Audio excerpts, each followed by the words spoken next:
Hey guys, this is Sari. And this is Sean. And we're the Simpsons siblings. We've been watching The Simpsons since we were kids. And we still watch it. And today we're covering The Twisted World of Marge Simpson, Season 8, Episode 11. Originally aired January 19th, 1997.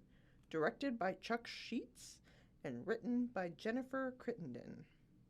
And we have our opening chalkboard scene with Bart saying, "I am not licensed to do anything."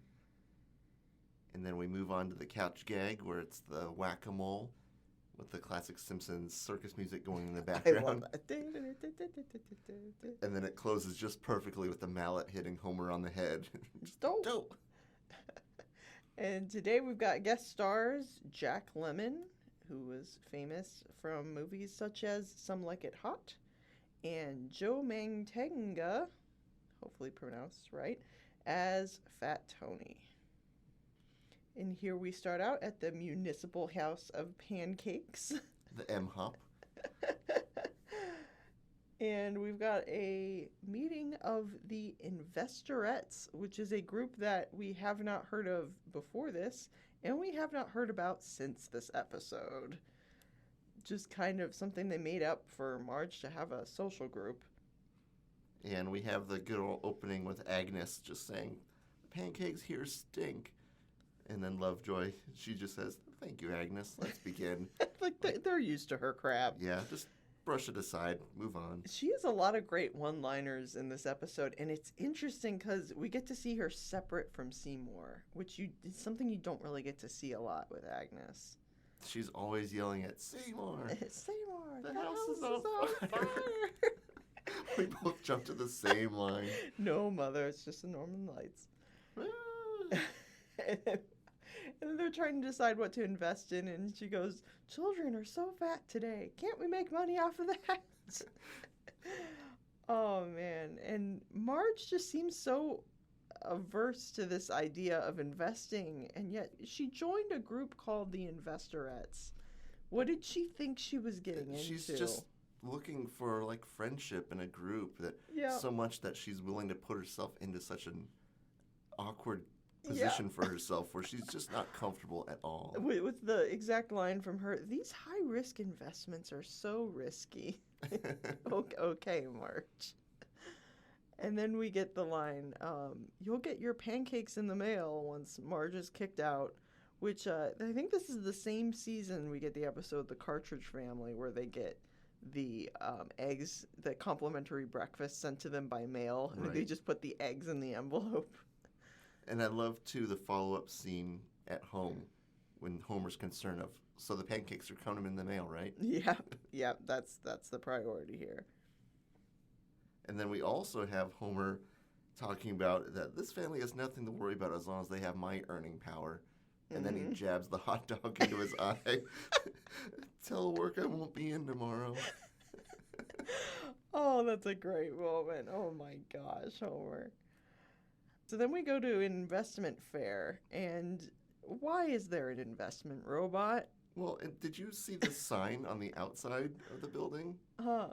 It's the Franchise Expo. We can make all of your non-sexual dreams come true. My God.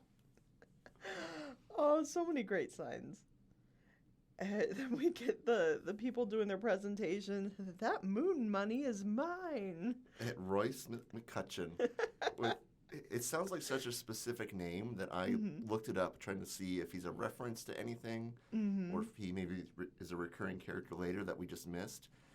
Not much on him, but I did find several Twitter and Facebook accounts as him. And there's like 2 or 3 quotes that are used over and over on all the accounts, but they're very popular accounts, which I kind of want to follow them now. It's one of the interesting things about The Simpsons is it seems like every character, no matter how minor, somebody loves them. Right, and they present them as if they have this rich, diverse background when they're just a one-time use character. Yep. Oh, and I just love this whole spiel with the picture hanging where they fix it from being crooked and... Professional frame nudging. Yes. Not just moving, just little nudges. Yeah, and who do you think is going to take care of it? Those fat cats in Washington? And you will have the power to answer commonly asked questions such as, Who are you? And what are you doing here? Almost as if you just appeared in someone's living room to fix their pictures. Mm-hmm. Yep, that's all you do. And then you ask them for money because you got to make the money back somehow. Oh, my goodness. And then we get Disco Stew with the goldfish in his shoes. And your fish are dead. I can't get him out of there. And then we get Disco Stew's chart of this is a record of disco record sales up to the year ending in 1976. If these trends continue, it just reminds me of my college textbook, How to Lie Statistics. Just, you can make anything look any way you want, depending on how you show the data. Oh, yeah. And if you don't know how to read that data correctly, you can be fooled pretty easily. And, oh my gosh, it's so ridiculous how the pastor's wife doesn't like that it's Middle Eastern food. And what was the line that she said? From the Middle East? Isn't that area a little iffy? And she does that hand wobble. And, I mean, Jesus is from there. She's the pastor's wife. What the hell? And then they take the whole pita and rename it to a Ben Franklin. Yep. Just because. And they call it like the tzatziki sauce is like flavor sauce or flavor something. Juice or something like that. Yeah, and I mean, if you don't understand what cultural appropriation is, just watch that scene and it will make sense. Even the grumbling chef in the background that's given a new name. Yeah, the poor guy. All right, and then the pretzel wagon catches Marge's eye, and I just love this pretzel guy. Frank Ormond. Frank Ormond. Very humble guy. Yes, he kind of reminds me of Gil and Ned Flanders mixed together, because he's got the mannerisms of Ned and the just really desperate to succeed of Gil. He's a sweet guy with the motivation, but it's just getting crushed by the world. Yeah, poor guy. And he gets this VHS tape kind of explaining how Marge can set up her office. And I love this scene with Homer in the garage door, where nothing's really said by either of the characters, but he just kind of cuts him out, and his head follows the door as it goes down. And I love the intro to that VHS tape where he says, if you're like me and have pretzel fever, well, not the one that attacks your intestinal lining. Ha ha ha. Let's get started. Yeah, like that all in dry one laugh, and then just cuts and goes to the next sentence. And when I found out that was Jack Lemmon, I didn't find out till after I'd watched the episode, and I looked up the stats on it. It's like, oh yeah, that's Jack Lemmon. Oh my god. Oh man, and this phony ticker tape parade to avoid littering laws. With Lisa as Space Girl. Yes. Just a random fake helmet on in the back of their car. Obviously it worked, because even Chief Wiggum is there. You know, they're littering everywhere with these flyers, and he's just like, oh, you're back, Space Girl. I just would love to know what story they presented for Space Girl to make that happen. Mm-hmm. And Homer's official pretzel inspector hat. I'm not going to mince words here. I want that hat. I have some index cards at home. I can tape it to a hat, and Yes. My Christmas dream. is taken care of. My dream will come true. And then we have Marge bringing the pretzel wagon to the nuclear plant. Homer's little spiel here. Dan Castellaneta giving this line, like, he has to act like someone who's not acting well, essentially, because... Which it takes talent to sound bad. Yeah. The pretzel wagon way. And Lenny's face of just absolute joy at the idea. He is all in. And then once he gets to the wagon, he just has no idea what to order, even though there's only one item on the menu. Well, did you see, as everyone was walking to the wagon, who was in the background? Yes. Mindy. Yep. Which is interesting, because, I mean, is Homer just ignoring her completely now? Because she doesn't really show up at all. Was this after that episode? I forget when the Homer Loves Mindy. Oh, yeah, this was after that. This was Okay. after, like, 3 seasons. I have a hard time placing, like, where all these episodes are in the timeline of The Simpsons. Yeah. Because I always watch them out of order. Yeah, same here. Then the PETA van comes and supersedes Marge's territory. And we get some good exchanges in the window with each of the Investorettes and Marge. Yeah, and just that turning into brutal competition, just trying to crush each other. Yeah. Oh, and then we've got Cletus's scene with the coupons. Oh, I love this part. When he says, well, you shouldn't have, but didn't have. Yeah, the 300 coupons. And if you listen to Dankmas, I have to suggest you check them out. They are the premier up-and-coming Simpsons remix channel on YouTube. It's Dankmas. The Pretzel Wagon remix was part of what made me want to do this episode, and the part with Cletus doing the roll call is done so well in it. Which, speaking of the roll call, what? I have my little index card. Oh, no. Where, in case anybody wants the names of all the Spuckler children. Oh, no. I'll even do it in the voice. We've got Tiffany, Heather, Cody, Dylan, Dermot, Jordan, Taylor, Brittany, Wesley, Rumor, Scout, Cassidy, Zoe, Chloe, Max, Hunter, Kendall, Caitlin, Noah, Sasha, Morgan, Kira, Ian, Lauren, Hubert, Phil. Then he does a little laugh at it. Oh my gosh, that deserves a standing ovation. That is beautiful. And then we also, because I looked up the names to make sure I didn't miss any when I was writing them down, there's some other children that are mentioned in later episodes. They have Condoleezza Marie, Rubella Scabies, and Gummy Sue. Gummy Sue. I love that one of the kids' name is Cubert. Yes. Just like the 80s video game. Like, why? And then we have Marge going to the baseball game. She just can't catch a break. She's trying so hard. Oh, yeah. And the whole thing with Mr. Burns winning the car, the one person that does not deserve it. Well, it's so obvious because, the winner is the person in seat 0001. He looks so surprised. Uh-huh. But he's so rich that he could buy 1,000 of those minivans. Oh, and yeah. It wouldn't make a dent in his pocket. It would barely be anything to him. But he just wants it. Oh, yeah. And here come the pretzels. Wonder how many pretzels it would take to knock someone unconscious on a field. I don't know. So then we have Marge just kind of giving up in the next scene in the kitchen. It's really sad to see her just kind of give up. And Homer provides the line, which is just so Homer. Marge needs help, and God knows I'm not the man to provide it. He just knows he can't do it.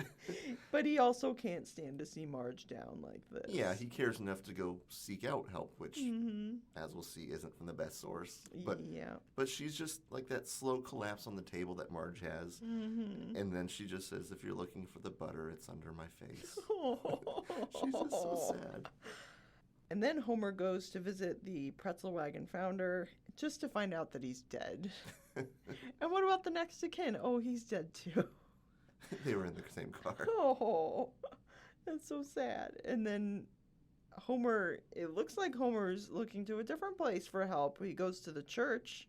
The church sign just says open, which is weird. You expect a gag there, but just it's nice, simple open. Open. And I love the fake out here with Homer talking to the mob and not God at the church. Yeah, that slow camera pan out. Yeah. I told you the ad in the bulletin would pay off. All right, now Marge gets the big orders and is back in business. I just love this stylish montage. That song in the background is called The Lineman, by the way. It's one of those tunes where you've heard it before, but you can't tell where.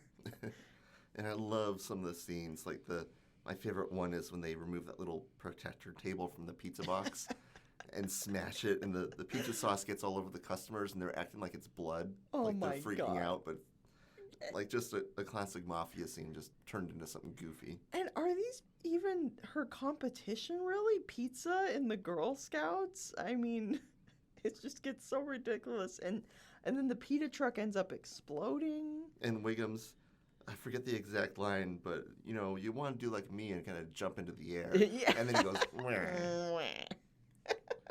And we've got Fat Tony confronting Homer about returning his favors, and of course he doesn't. You mean the mob only did me a favor to get something in return? Oh, Fat Tony. And then Marge gets run off the road by the mafia and is told she has 12 hours to get them their profits. Yeah. I love the whole, you've got 24 hours, and just to show we're serious, you got 12. And Marge is determined not to give them the money. And then there's that pretty tense scene where Homer says, well, what are we going to do now? Well, we're going to do what we always do. We make pretzels. And they do, and then they wait. And Marge continues to stand up to them. And I love Homer standing in front of her, sort of, probably subconsciously protective of her. Right. And then we have this little twist. The mafia is about to go after them, but then the PETA girls show up. They've got their own mafia, the Japanese mafia, the Yakuza. Okay, and I love the line, they'll kill you 5 times before you hit the ground. My favorite was Fat Tony's, come here, you little squirt. Like, it's such a playful and fun, like... It almost sounds improvised. I'm wondering if that line was. Yeah, there's almost like a laughing, joking tone behind it. Yeah. I love how an Italian mob versus Yakuza fight is in the middle of a pretzel episode. You would not have seen that coming. But yet, when you watch it, it just seems like the natural progression. That's where we're at now. That's where we've come to. And I love the whole scene with that little guy in the back. He's gonna do something, which is such a trope in so many movies that the quiet one always just kind of explodes eventually. I'm trying to remember. Did he have like his arms crossed? Yep. Something where he was just sitting there with his eyes closed. And everyone was kind of fighting around him, but he was just standing still. And of course, they go inside, and the minute the door closes, you hear a racket, and Homer just looks so disappointed. It's like a snap. Yep. And then the kids come downstairs just wondering what the heck's going on, and Marge goes, oh, kids, it's just a mob war. Just another day in the Simpson household. Yep. And then we end on the line, forgiveness, please, which is 100% not done in a correct Japanese accent. No, but at least they use that same accent going forward, when you have... They do it consistently wrong. Yeah, but at least they're consistent. And isn't that just The Simpsons? But if someone were to use that accent, around me, my mind would go straight to The Simpsons. Yeah, you'd be like, it's so unique. That's a Simpsons Japanese accent, registered trademark. Oh, man, what a crazy episode. Well, that's all for the twisted world of Marge Simpson. Thank you so much for listening. Until then, bye everybody.